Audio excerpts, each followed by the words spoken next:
mengucapkan terima kasih atas kehadiran Bapak Ibu Guru SMA Negeri 1 Galis yang telah bersedia meluangkan waktu kepada kami calon guru penggerak angkatan 9 dari SMA Negeri 1 Galis untuk menyampaikan pemaparan tentang diseminasi penerapan aktif modul 1.4. Di sini kami calon guru penggerak angkatan 9 kebetulan dari sekolah SMA Negeri 1 Galis ada 3 peserta DGB, di mana ada saya sendiri Ibu Dian Pratiwi dan ada Bapak Salam, Bapak Abu Salam dan juga Bapak Ahmad Budaya. Di sini kami akan memaparkan tentang materi budaya positif. Karena di sekolah kami terdiri dari 3 peserta DGB, maka pada pemaparan kali ini kita akan berkolaborasi bersama-sama. Dalam penyampaian materi diseminasi ini, kami akan berkolaborasi bertiga. Jadi sama-sama menyampaikan materi seputar diseminasi penerapan budaya positif di sekolah. Langsung aja Bapak Ibu. Untuk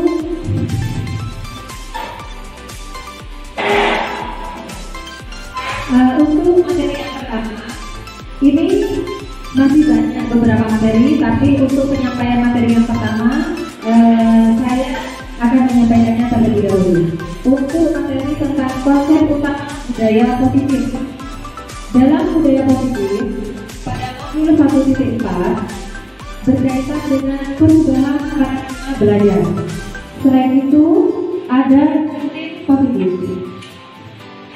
Ada juga kebutuhan dasar manusia, motivasi perilaku manusia, posisi kontrol restitusi, keyakinan kelas, dan segitiga restitusi.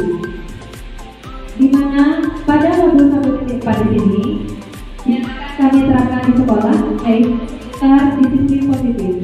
Kita sebagai calon guru penggerak berusaha sebaik mungkin untuk menerapkan budaya positif yang ada di sekolah, di mana siswa-siswa yang rasanya merasa disiplin positifnya di sekolah masih kurang, akan kami terapkan beberapa praktek-praktek atau teori-teori yang sudah kami dapatkan dari modul 1.4. Selain itu, disiplin positif di sini merupakan sesuatu yang kita lakukan pada orang lain untuk mendapatkan kepatuhan.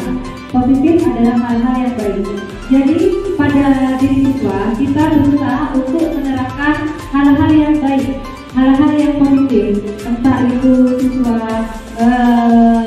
dilatih supaya tidak datang terlambat, siswa dilatih ketika mengikuti pembelajaran itu tidak sering keluar kelas, itu termasuk disiplin yang positif.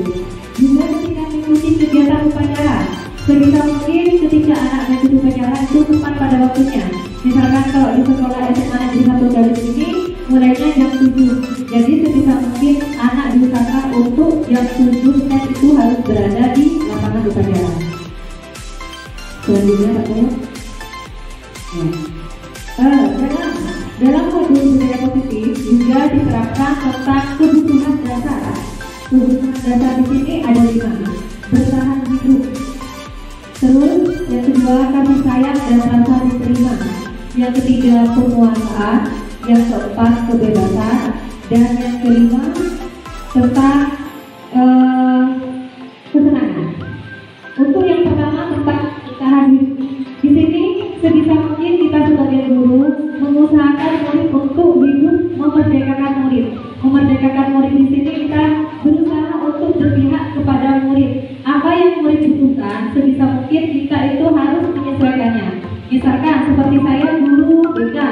Jadi pada awal pertemuan pertama, misalkan di awal pembelajaran, saya akan menyebarkan asesmen. Ini kebutuhan dulu. Jadi dari situ kita sudah tahu, oh ini sebenarnya butuh akan materi apa, misalkan materi tentang seks bebas, misalkan. Karena anak-anak SMA ini kan sudah masuk di remaja awal, dewasa awal. Jadi sebisa mungkin itu anak-anak diterangkan tentang materi seks bebas. Terus yang kedua, tentang kasih sayang dan rasa diterima. Jadi anak itu memang butuh akan rasa kasih sayang dari seorang guru terhadap Jadi guru mungkin siswanya sebisa mungkin kita harus mempunyai rasa sayang terhadap siswa, karena ada pepatah mengatakan seperti pepatah mengatakan itu tak kenal maka tak sayang. Jadi biar kita sayang, kita harus lebih mengenal siswa itu seperti apa. Untuk yang ketiga tentang kebutuhan penguasaan. Kebutuhan penguasaan di sini kita sebagai guru itu wajib menguasai materi yang akan kita berikan terhadap guru, terhadap murid kita. Jadi sebelum kita memberikan suatu ilmu ataupun materi yang ada di dalam kelas, kita terlebih dahulu harus menguasai apa materi yang akan diberikan terhadap murid kita. Itu kebebasan di sini lebih diperkuat ke kebebasan murid kita. Kayak seperti yang saya jelaskan tadi, memerdekakan murid dan berpihak kepada murid. Tapi memberikan kebebasan di sini tetap berarti dalam tahap pengawasan seorang guru. Bukan hanya memberikan kebebasan murid bebas akan sebebas-bebasnya tidak, tapi murid bebas untuk mengutarakan pendapatnya itu.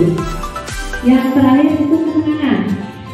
Jadi diusahakan guru dalam memberikan suatu materi, murid itu diusahakan supaya merasa senang, tidak jenuh. Jadi kita sebagai guru semaksimal mungkin harus menyediakan media pembelajaran yang bervariasi, biar murid itu tidak jenuh, bukan hanya kayak ceramah saja. Kadang kan murid suka dengan permainan-permainan. Tujuannya apa? Biar kebutuhan murid akan rasa senangnya itu terpenuhi.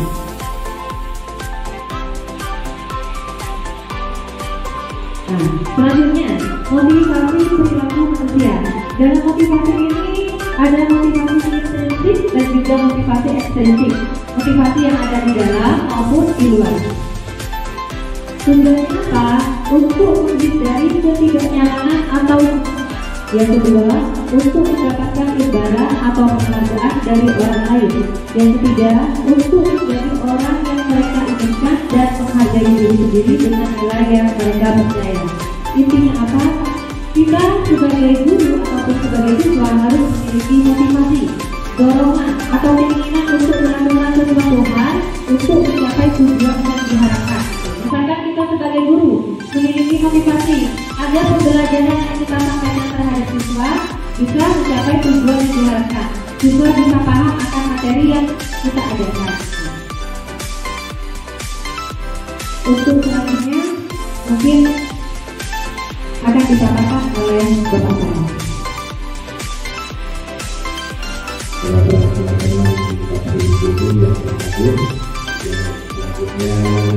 Saya menyampaikan beberapa hal mengenai penerapan budaya positif. Untuk dalam ini dengan melanjutkan dari materi yang disebutkan salah satu dari menggunakan konflik positif dengan identitas gagal. Mungkin kaitannya dengan ini identitas gagal. Pertama ada hukuman, ada penghargaan,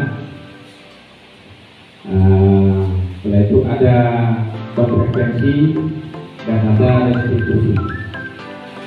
Yang pertama untuk hukuman tentunya di lembaga atau pendidikan, katanya dari itu pertama ada menyedihkan, tidak nyaman, murid takut merasa memaksa, murid menyembunyikan kesalahan, dan selanjutnya murid menjadi rendah diri. Dalam kaitannya budaya positif, selama kami dengan teman-teman di IKP ini, kaitannya dengan hukum memang ada artinya ada ketentuan tertentu bagaimana untuk memberikan sebuah hukuman kepada murid. Dan tentunya nanti ini diantaranya lembaga pendidikan tentunya sangat riskan pada katanya dengan anak yang memang jengkel atau anak yang usil.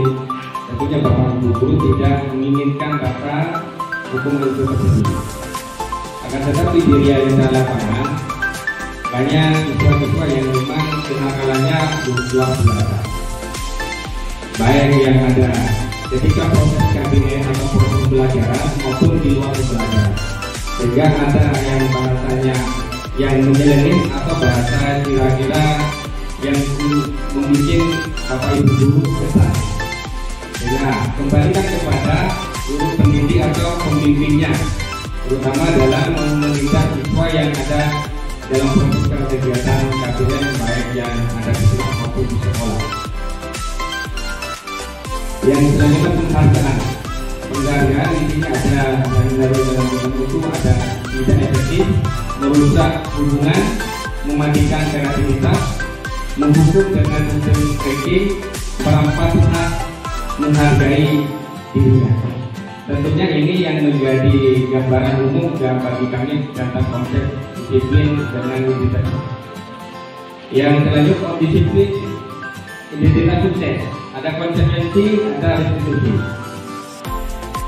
Di konsekuensi ini ada penguatan jangka pendek, perlu monitoring berkelanjutan, stimulus respon murid menghormati peraturan yang ada di sekolah, kehilangan waktu untuk mengurangi kesalahan. Restitusi, murid bertanggung jawab atas perilakunya. Penguatan jangka panjang, murid menghormati dirinya dan orang lain. Ada teori kontrol dirinya yang memegang kontrol. Murid bersemangat dirinya salah. Hal ini yang perlu nantinya itu ada penghukum, ada pembuat rasa bersalah, ada teman, ada pemantau, ada penyedia. Tentunya yang dilibatkan penyedia nanti setelah meliputi beberapa poin itu ada pembuat rasa bersalah, teman dan pemantau. Posisi kontrol apakah aku? Saya kecewa sekali dengan kamu. Tidak mungkin membuat. Di kontrol apakah aku? Nah, ini kaitannya dengan Bapak Ibu guru bisa nanti memberikan sebuah kontrol. Di kontrol apakah aku? Kamu tidak pernah melakukannya. Kira-kira yang menjadi hal kaitannya posisi kontrol apa sebenarnya? Kamu tidak pernah benar melakukannya. Kalau Bapak Ibu guru mungkin barangkali yang bisa memberikan kontribusi jawaban kaitannya dengan posisi kontrol. Apakah kamu tidak pernah melakukan, ya kamu tidak pernah benar melakukannya. Kira-kira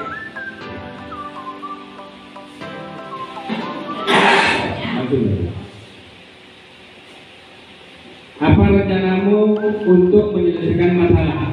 Tentunya Bapak Ibu guru yang memberikan sebuah jawaban. Sebenarnya apa yang sebenarnya kalian Bapak Ibu guru yang ada dilakukan di sekolah? Kaitannya dengan posisi kontrol apakah aku? Dalam pertanyaan apa rencanamu untuk menyelesaikan masalah? Dengan kaitannya empat yang tadi, ada penghukum, ada restitusi, ada konsekuensi, ada penghargaan. Barangkali Bapak Ibu perlu ada yang bisa menjawabnya. Oh ini bisa dijawab dengan pemantau. Dilanjutkan video. Pertanyaan selanjutnya, ayolah lakukan demi Bapak atau Ibu. Kira-kira apa yang menjadi jawaban Bapak Ibu guru?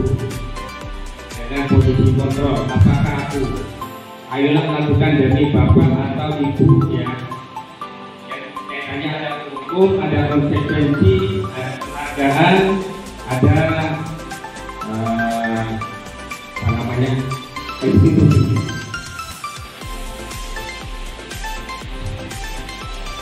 Ya dijawab ada teman. Jawabannya teman. Silakan ya.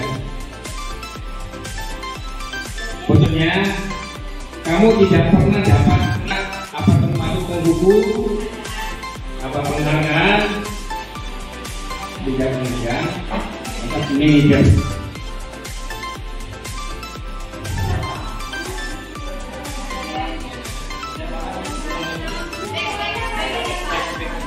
Kembali ke depan.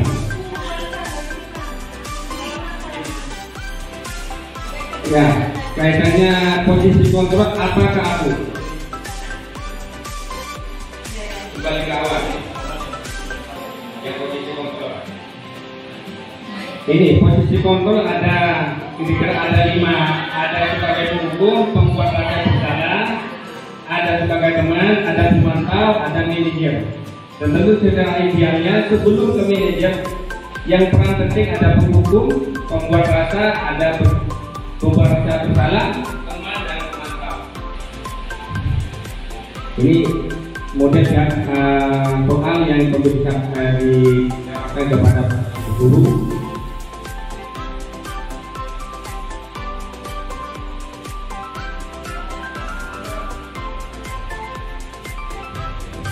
Ya. Nah, kembali ke ini kaitannya dengan selanjutnya posisi kontrol ada keyakinan jelas. Mengapa keyakinan jelas? Mengapa tidak peraturan saja? Tentunya ini yang menjadi gambaran secara umum bagi Bapak Ibu guru dalam melakukan sebuah proses kegiatan belajar mengajar diawali dengan bagaimana untuk memberikan untuk memberikan sebuah keyakinan jelas seperti apa yang nanti disampaikan atau kita lakukan dalam melakukan sebuah pembelajaran di kelas. Tentunya keyakinan jelas ini adalah nilai kebajikan universal yang disepakati secara tersirat dan tertulis. Mengapa Anda memakai masker? Mengapa Anda menggunakan helm saat bersepeda motor?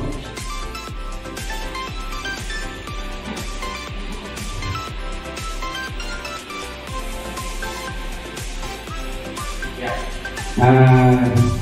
Biar nanti penjelasan lebih lanjut disampaikan oleh Bapak Ahmad Nur Hidayat. Terima kasih. Assalamualaikum warahmatullahi wabarakatuh. Ini sebenarnya untuk keyakinan kelas bagi saya dengan pendidikan institusi Bapak Ibu di Bapak mengulang kembali keyakinan kelas. Namun sebelum membahas keyakinan kelas, tentunya kita tahu belum ada keyakinan kelas. Namun yang ada adalah aturan kelas. Benar ada saya? Ya, mungkin ada sedikit memberikan penjelasan dari Bapak Ibu terkait keyakinan kelas.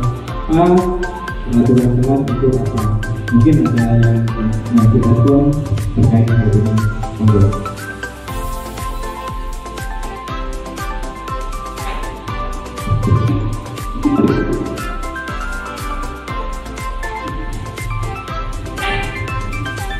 Pemahaman saya, kalau peraturan kelas itu kan sudah ditetapkan oleh guru pengajar atau wali kelas sendiri.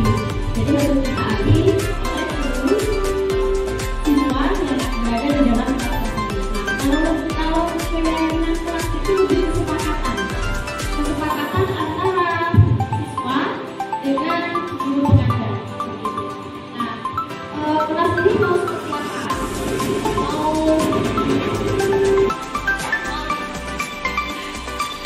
Lebih ke mau dibawa kemana kelas ini? Ayo kita bikin peraturan kelas atau keyakinan kelas lebih ke deal-dealan dari guru pengajar sama siswa. Terima kasih sebelumnya. Respon dari sebelumnya bukan yang sudah sesuai dengan yang kita juga pahami waktu kita mengikuti pemahaman advokat terkait dalam berbicara itu. Ya, itu benar. Sebenarnya peraturan kelas itu sudah ada dan sudah ditentukan oleh guru atau pertama yang harus diikuti oleh guru siswa yang ada. Itu. Terus yang keyakinan kelas itu memang benar, keyakinan harus kesepakatan antara guru dan murid supaya apa? Tidak ada keberpihakan. Karena terus kalau peraturan kelas itu terus saja apa? Itu sangat menguntungkan bagi guru karena siswa itu sangat merugikan. Itu rasa ketidakadilan. Nah, itu Itu yang didasar oleh pemahaman dari peraturan. Sedangkan keyakinan pula tentunya karena sudah meyakinkan jelas itu ada kesepakatan antara guru dan murid, jadi tidak adanya rasa ketidakadilan. Jadi sudah sepakat antara siswa dan guru sesuai dengan kesepakatan kelas yang disepakati bersama. Itu ya, jadi ya keyakinan kelas itu adalah keyakinan dengan keberpihakan universal yang disepakati secara tersirat dan tersurat. Ini sudah ada di proses sosial yang menanggung itu, yang mulai beriman dan bertakwa kepada Tuhan dan bertakwa bersama dengan bergotong royong bersama kritis itu dari proses sosial agama itu. Namun ada banyak persepsi juga dari beberapa pakar-pakar pendidikan, namun untuk minta waktu tidak saya sebutkan semua. Namun yang lebih utama itu adalah tentang yang namanya dimensi tentang proses Pancasila itu. Nanti ibu bapak tahu tentang proses Pancasila itu akan dimensi. Selanjutnya selain adanya keyakinan kelas, di sini yang terakhir adalah tentang segitiga restitusi.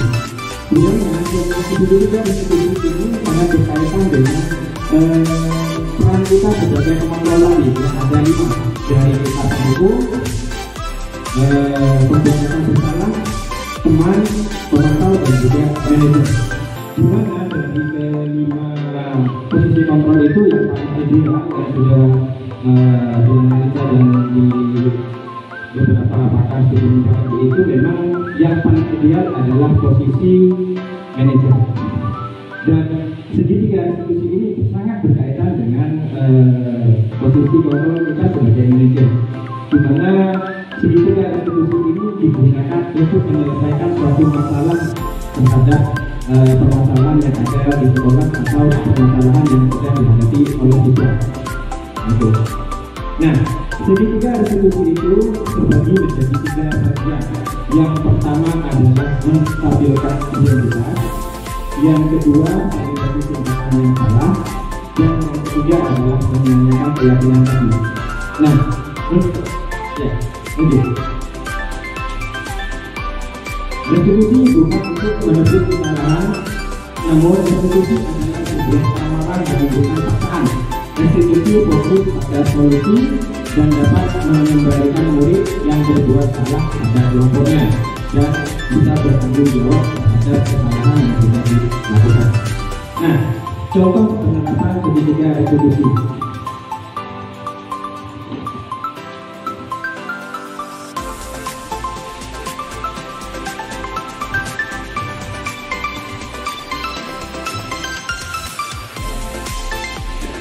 Ya, suaranya di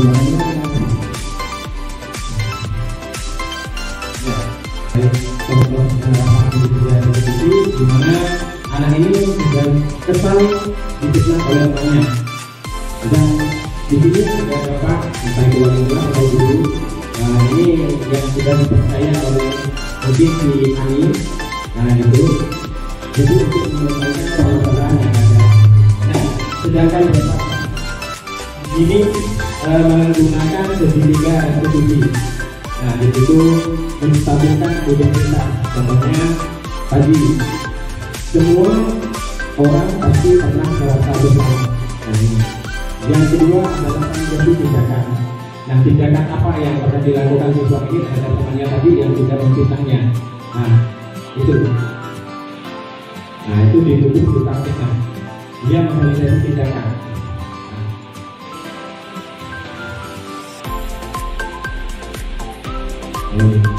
Kamu bisa bertindak lebih cepat lagi kalau tidak sabar.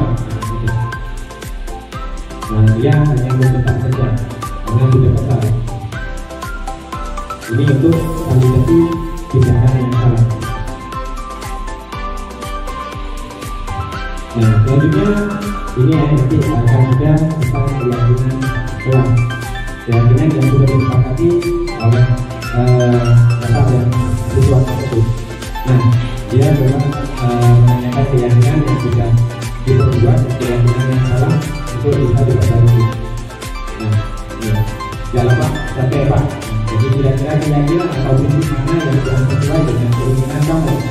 Ya, saya sebenarnya sangat menghargai orang lain. Namun pada saat itu saya berkonsentrasi jadi tidak menggunakan sikap itu. Kamu meyakini bisa menghargai orang lain itu pasti kurang. Jadi tidak. Ya, setuju, kita perlu saling menghargai. Ya, bila kita sepakati, ya, setuju. Nah, jadi dari contoh di hari ini tadi, anak tersebut meyakini melakukan kesalahan yaitu kita tidak menghargai orang lain. Nah, itu yang pertama dari permasalahan yang dia hadapi, dan Bapak Guru tadi mencoba memberikan diri tadi untuk menyelesaikan permasalahan yang sedang dihadapinya, yaitu dengan menstabilkan identitas. Nah, mengapa tadi dia melakukan itu? Karena dia melakukan kesal ya, sedang difitnah. Nah, gitu. Yang kedua adalah memvalidasi tindakannya karena dia juga kesal banget, jadi emosi muntah-muntah gitu. Yang ketiga yaitu adalah keyakinan kelas, di mana dari keyakinan kelas itu tadi si bapak itu meyakinkan siswanya tentang keyakinan kelas yang salah adalah tentang tidak menghargai orang lain, sehingga anak tersebut mulai sadar dan bertanggung jawab atas apa yang sudah dilakukannya, dan kedepannya bisa lebih menghargai orang lain dan semuanya lagi. Itu yang pokok sebenarnya dari metode 360. Dan sebagai penutup, dalam penerapan program disiplin positif, hendaknya guru memiliki standar kepribadian profesional dan sosial yang baik, di mana guru mampu merefleksikan dirinya, namun posisi kontrol saat ini bagaimana perjalanan dirinya sebagai ngomong, dan ini adalah posisi kontrol sebagai manajer yang menuntun murid-muridnya menjadi insan yang mandiri, merdeka, dan bertanggung jawab. Nah, ini sudah sesuai dengan standar nasional pendidikan di seluruh Indonesia. Mungkin sekian dari kami paparan tentang diseminasi dunia positif pada modul positif ini. Selanjutnya mungkin ada saran atau arahan dan juga pertanyaan dari Bapak Ibu, kami persilakan.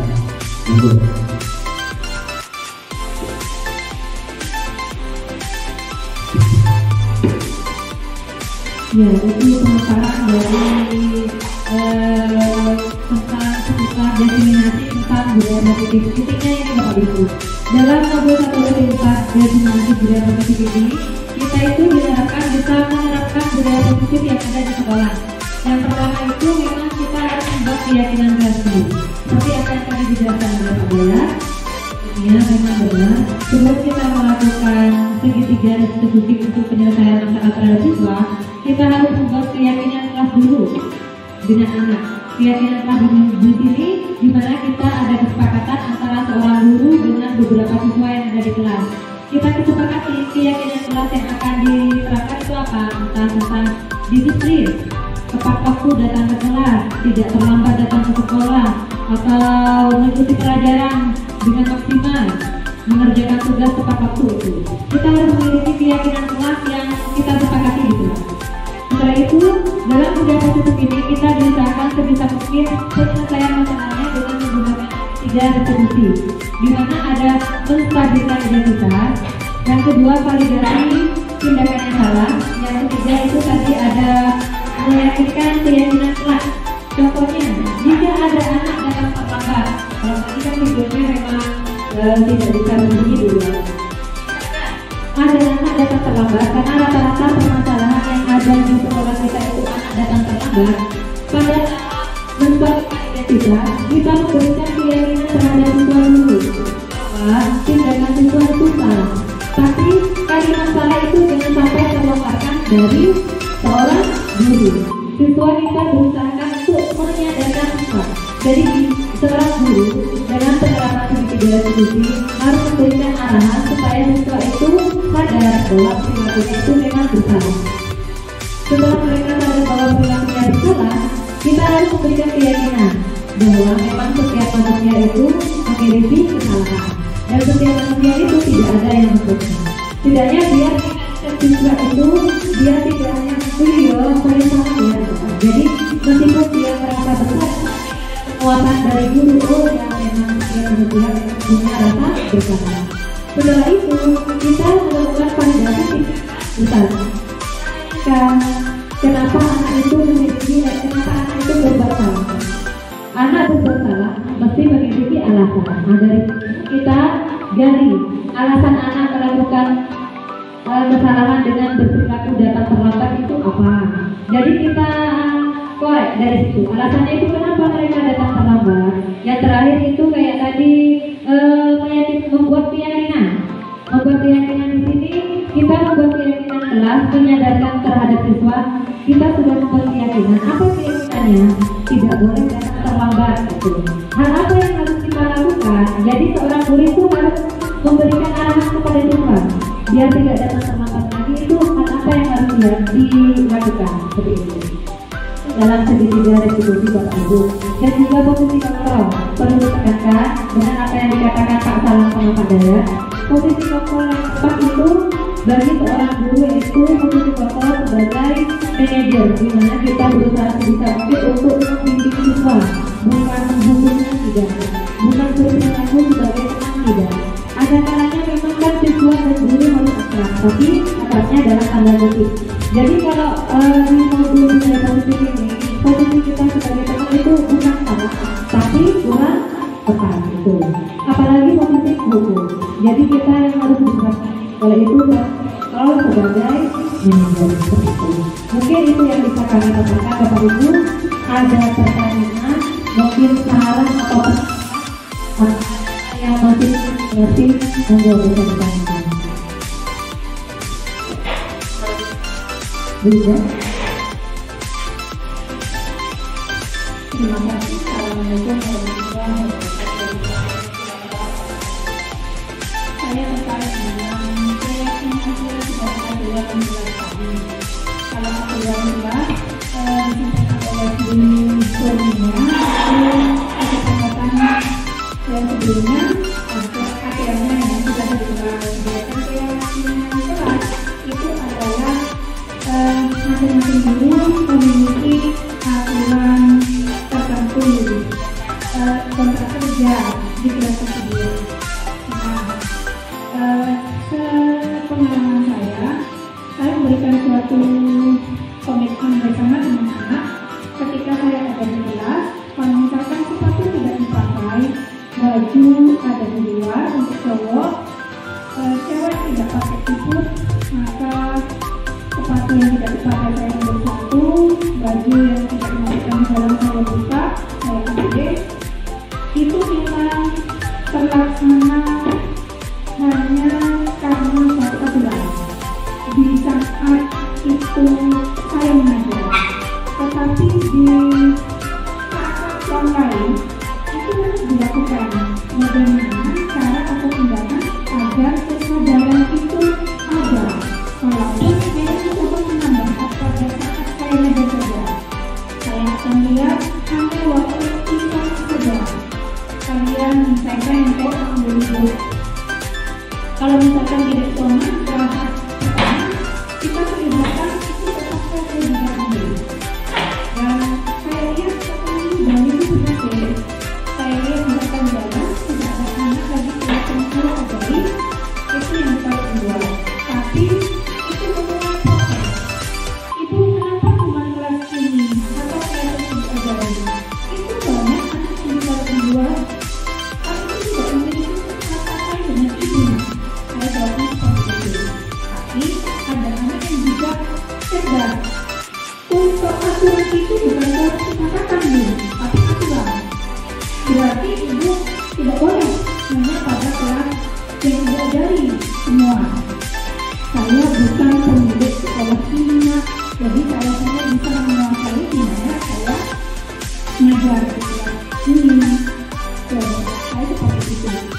Cuma ketika tidak ada penyesuaian, tidak ada kontrol setiap saat, setiap waktu, aturan itu membaik untuk kembali. Bagaimana untuk menyadarkan bahwasanya itu sebenarnya sudah sadar kalau itu aturan, tapi jika tidak ada peneguran, akhirnya kembali lagi. Itu pertanyaan saya. Terima kasih. Assalamualaikum warahmatullahi wabarakatuh. Waalaikumsalam warahmatullahi wabarakatuh.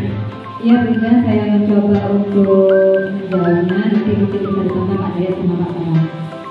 Kalau dari modul 1.4 yang kita pelajari memang antara peraturan kelas sama keyakinan kelas itu lebih apa ya? Lebih bisa kita menerapkannya itu lebih ke keyakinan kelas saja. Karena pada keyakinan kelas itu di mana kita ada kesepakatan antara wali kelas misalkan dengan siswa yang bersangkutan. Dengan kesepakatan itu kita kan sudah ada diskusi atau rumput dengan siswa kita yang ada di kelas. Otomatis kalau siswa sudah sepakat dalam hal itu sadar juga, oh ini kan sudah disepakati. Kalau sudah disepakati berarti kita kan harus melakukannya. Kata sepakat kan sama halnya dengan janji itu. Beda juga dengan peraturan. Kalau peraturan kan kadang memang sudah ada peraturan sekolah, peraturan kelas, kadang kan tanpa ada persetujuan dari siswa. Beda sama peraturan kelas. Kalau keyakinan kelas kan ada kesepakatan bersama. Kalau sudah disepakati bersama, mau tidak mau kan memang harus dijalankan karena itu sudah kesepakatan kita. Kalau peraturan kelas sama halnya kayak peraturan sekolah itu memang tidak ada. Tanpa siswa ikut campur atau cawe-cawe dalam kita membuat peraturan karena memang siswa kadang kan tidak tahu itu bukan. Oh peraturan sekolah sudah ditetapkan dari dulu, sudah anggaplah sudah dibuat oleh sekolah. Jadi kadang meskipun anak melanggarnya, kadang kan anak berpikir kota sepakat sama itu dan itu. Bedanya cuma itu antara peraturan kelas sama keyakinan kelas. Kalau peraturan kelas sudah dibuat oleh sekolah, misalkan kalau keyakinan kelas kita sepakati bersama. Yang lebih enak digunakan kalau dalam materi ini memang diterapkannya itu sebenarnya menggunakan keyakinan kelas. Kesepakatan bersama. Setidaknya di situ ada rasa sadar atau keyakinan bersama atau kesepakatan bersama dengan siswa. Bagaimana caranya supaya siswa itu sadar? Nah, itu jawabannya mungkin kita melakukan kesepakatan dengan siswa tanpa ada keterpaksaan. Siswa itu sadar sendiri. Kalau siswa itu ada yang melanggar, mungkin diingatkan saja, ini kan sudah kesepakatan kita. Bedanya dengan peraturan. Kalau tetap melanggarnya, mungkin memang sudah apa ya, karakter anak yang memang sulit untuk berubah. Ada siswa yang sadar akan keyakinan yang sudah kita buat, ada siswa yang tidak betul memang tidak sadar. Meskipun kita sudah membuat keyakinan, ada memang siswa yang memang tidak sadar akan kesepakatan yang sudah kita sepakati. Kalau jawaban dari Bunda tadi itu saya ingatkan ada yang proses dari luar kelas. Jawabannya Bunda memang tadi bukan kewenangan ibunya. Itu memang tidak salah. Benar Bunda bilang seperti itu, tapi ada dua tidak tepatnya juga karena memang sebagai warga sekolah bukan hanya yang di luar kelas yang kita miliki, tapi setidaknya kita menegur itu itu. Tapi mungkin bertanya Bunda dibutuhkan ibunya untuk itu karena memang tidak ada kesepakatan antara Bunda dengan kelas yang lain. Tapi kalau sebagai guru memang itu aturan sekolah atau aturan sekolah, kita itu wajib untuk menegurnya. Bedanya dengan yang di kelas karena kelas itu tidak ada kesepakatan dengan kita. Mungkin itu jawaban saya, mungkin ada tambahan dari Pak Salam ataupun ya di Anggol.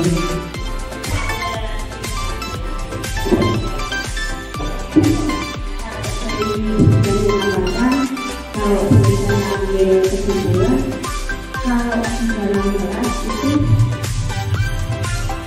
lebih spesifik di kelas itu saja. Nah kalau yang di luar kita gunakan bukan keyakinan kalau begitu, peraturan harus sama peraturannya. Oke.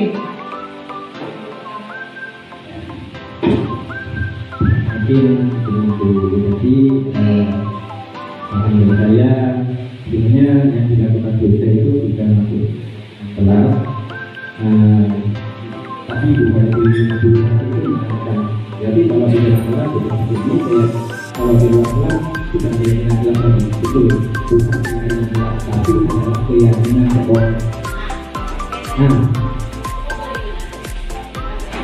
kita bukan mau berpikir karena kita lebih karena kita yang ada di ruang lebih dahulu gitu. Nah, kenapa? Kalau kita keyakinan kelas dan tentunya keyakinan kelas itu sebenarnya harus dilakukan oleh guru yang tentu di kelas kita misalnya, dan juga harus berkolaborasi dengan guru yang satu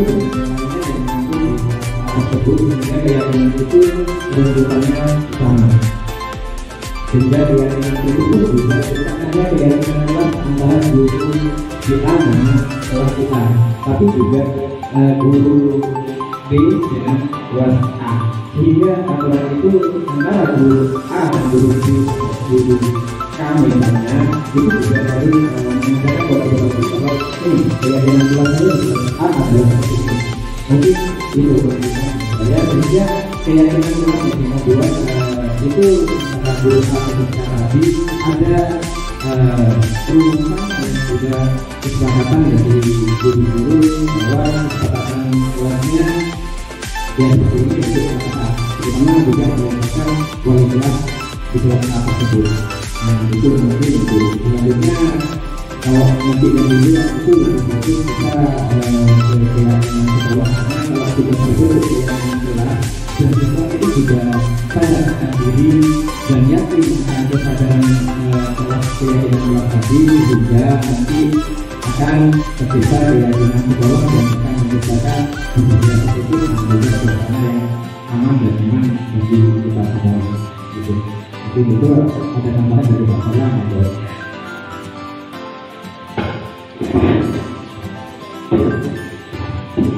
terima kasih Bapak Ibu dengan asosiasinya kami dengan rekan-rekan jawab ini menyatakan mengenai simulasi penerapan budaya baru. Nah dari itulah kita menemukan bibit-bibit yang unggul bagi Bapak Ibu guru. Tentunya mulai sejak awal kita bersekolah sampai saat ini menjadi seorang guru yang bisa ditiru dan sebagainya.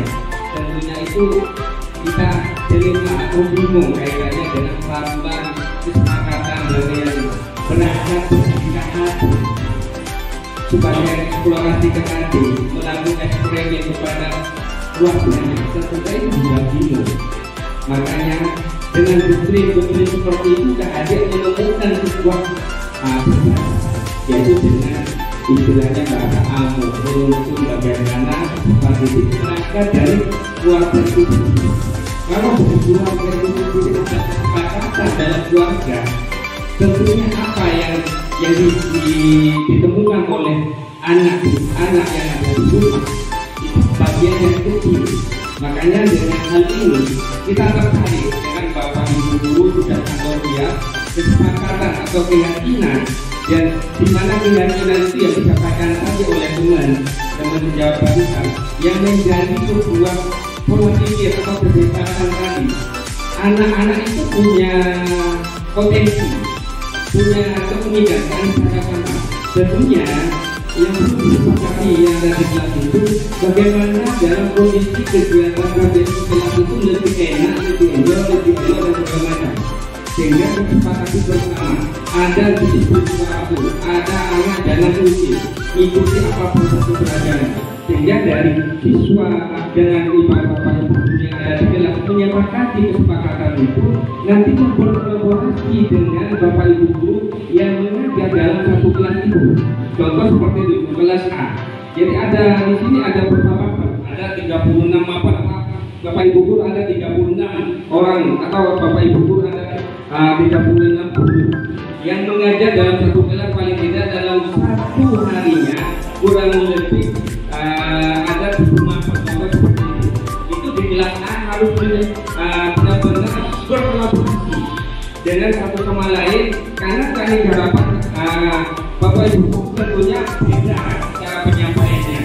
Kalau disepakati dalam kelas ini sehingga menemukan sebuah budaya positif nanti melangkah kepada peraturan yang ada di sekolah secara umum tentunya menjadi sebuah gagasan yang paling baik kepada sekolah untuk menerapkan budaya positif yang ada di sekolah. Terima kasih, ini sudah saya sampaikan dari beberapa teman. Kiranya mungkin nanti kemudian menambah sedikit apa yang disampaikan oleh Pak Daya dan saya, dan Bapak Ibu tetap dihargai dengan apa yang disampaikan barusan. Intinya gini, mungkin masih bingung dulu. Intinya, apakah kalau keyakinan kelas pasti hanya di kelas? Iya, memang hanya di kelas. Tapi kalau di luar bagaimana? Di luar itu ya bukan keyakinan kelas lagi, tapi keyakinan semuanya. Berarti salah ya peraturan? Bukan, tidak ada yang salah, cuma yang membedakan antara keyakinan sama peraturan saja. Kalau keyakinan itu ada kesepakatan antara siswa dengan guru, kalau peraturan itu tidak ada, sudah ditetapkan di sekolah. Apa boleh diterapkan di luar? Boleh, tapi bukan keyakinan kelas lagi, tapi keyakinan sekolah. Itu bedanya apa? Keyakinan sekolah itu apa? Adanya kesepakatan antara guru dan siswa. Berarti kalau keyakinan sekolah, adanya kesepakatan antara warga sekolah dengan siswa, entah pengusaha, tata usaha, entah guru ataupun siswa. Bedanya hanya di situ. Kalau keyakinan kelas harus dirubah tidak. Kalau keyakinan kelas itu keyakinan atau kesepakatan yang ada di dalam kelas. Kalau di luar berarti keyakinan sekolah. Kesepakatan antara semua warga yang ada di sekolah, baik siswa, baik guru, kepala sekolah maupun petugas tata usaha. Keyakinan bisa jadi peraturan kita. Cuma yang membedakan Bu, kalau peraturan itu kan sudah ada, sudah ditetapkan, tidak ada diskusi dengan siswa, tidak ada kesepakatan dengan siswa, sudah dianjurkan tidak, itu sudah dari sekolah. Tapi bedanya kalau keyakinan, kita rokok dulu atau berdiskusi dulu dengan siswa. Ada sharing-sharing gimana nak kalau kita keyakinan kita tidak boleh datang ke sekolah jam 7. Sepakat enggak? Jadi intinya ada kesepakatan. Bisa. Intinya dari keyakinan sekolah bisa jadi peraturan.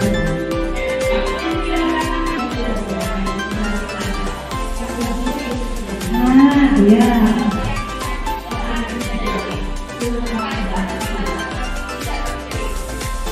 Yang kita sepakati ya. Ya betul.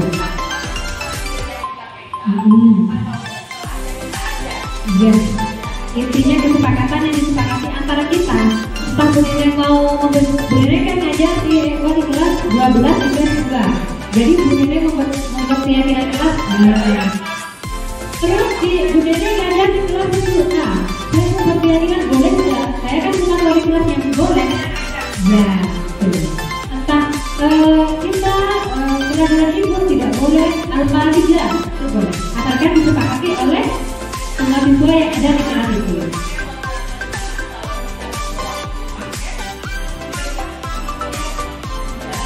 Boleh.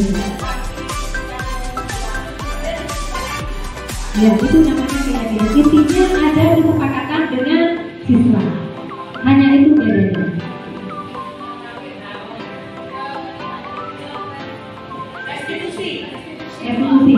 Restitusi itu penyelesaian masalah siswa menggunakan 3 tahapan itu tadi Bu. Menstabilkan apa identitas, validasi tindakan bersalah, sama membuat keyakinan. Harus melalui tahapan itu. Kalau tidak melalui tahapan bukan restitusi seperti ini. Kayak saya konseling individu. Ya, merupakan suatu strategi penyelesaian masalah siswa dengan menggunakan 3 tahapan: menstabilkan identitas, validasi tindakan bersalah, sama membuat keyakinan. Kayak tadi, anak datang terlambat, harus ada kalimat tentang menstabilkan identitas, harus menyadarkan siswa bahwa perilaku siswa itu salah. Oh iya, untuk saya salah datang terlambat. Jadi paling tidak harus menggunakan kalimat itu. Jadi 3 tahapan ini harus dilalui. Beda kan? Kadang kalau kita menyelesaikan masalah langsung kamu salah tanpa kita mengoreksi identitas siswa dulu.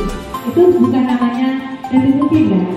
Kadang tidak sampai selesai, tidak sempat membuat keyakinan itu tidak akan dinamakan resolusi. Kadang kita berarti itu hanya memberikan motivasi terhadap. Jadi dinamakan segitiga resolusi kalau sudah melalui tahapan 3 itu. Ada mengkaderkan identitas, validasi tindakan bersalah, sama membuat keyakinan diri. Jadi 3 tahapan itu harus kita lalui. Strategi penyelesaian masalah siswa. Mungkin ada pertanyaan yang lain Bapak Ibu?